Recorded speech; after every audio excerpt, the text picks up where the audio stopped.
2023 was a fantastic year for video games. It was so good, in fact, that I decided to make a top 10 video for the games that I played. I didn't get around to all the games I could have wanted to play, so I'd like to start by acknowledging some games I didn't play that looked really interesting to me, and might have been on the list had I played them. Chants of Sennaar, The Talos Principle 2, Marvel's Spider-Man 2, Venba, Viewfinder. Maybe I'll get to play these games someday. Maybe I won't. Anyway, on to the top 10 list. Number 10. The Multimedium.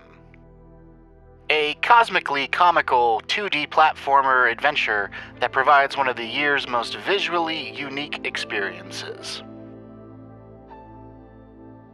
Number 9. Pizza Tower.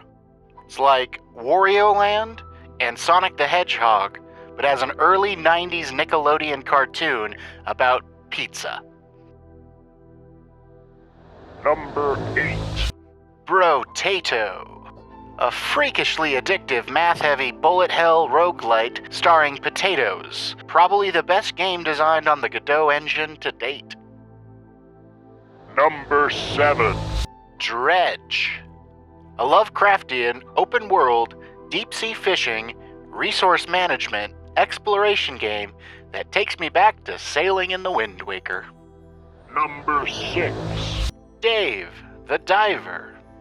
The pixelated, side-scrolling, half-scuba fishing adventure, half-sushi restaurant management sim that's this year's most hilariously addictive Zen gaming experience. Number 5. Starfield.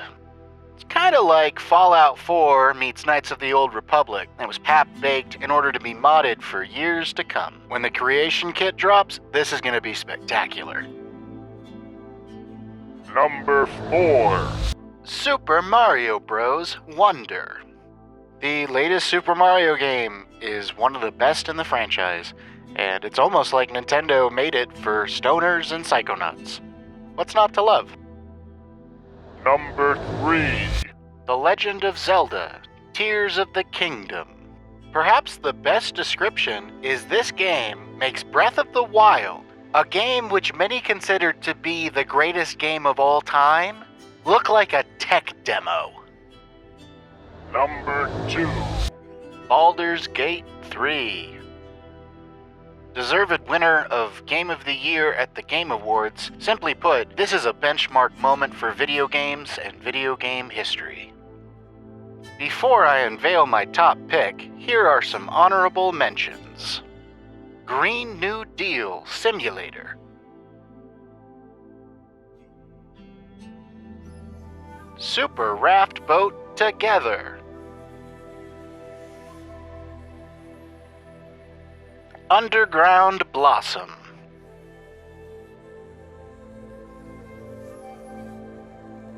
Bloody Hell.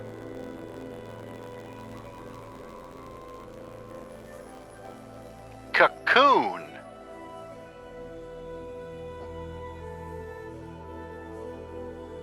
Alright, it's time to reveal my favorite video game of 2023. Number 1. Hi-Fi Rush. The anti-corporate, cartoon, rhythm-based, platforming hack-and-slash PS2 era nostalgia trip that I didn't even know I needed in my life. This is an absolute gem of a game that feels like it was ripped right out of the early 2000s in the best way possible. It's incredibly fun to play, and it makes me all kinds of nostalgic for a time that I frankly need to accept is long gone. They simply don't make them like this anymore, and aren't going to make them like this anymore. I could gush and gush on and on and on about why this game is so good, but I don't really want or need to. See, for a while, I've been thinking about making my exit, as the Hollywood folks used to say, in regards to popular culture.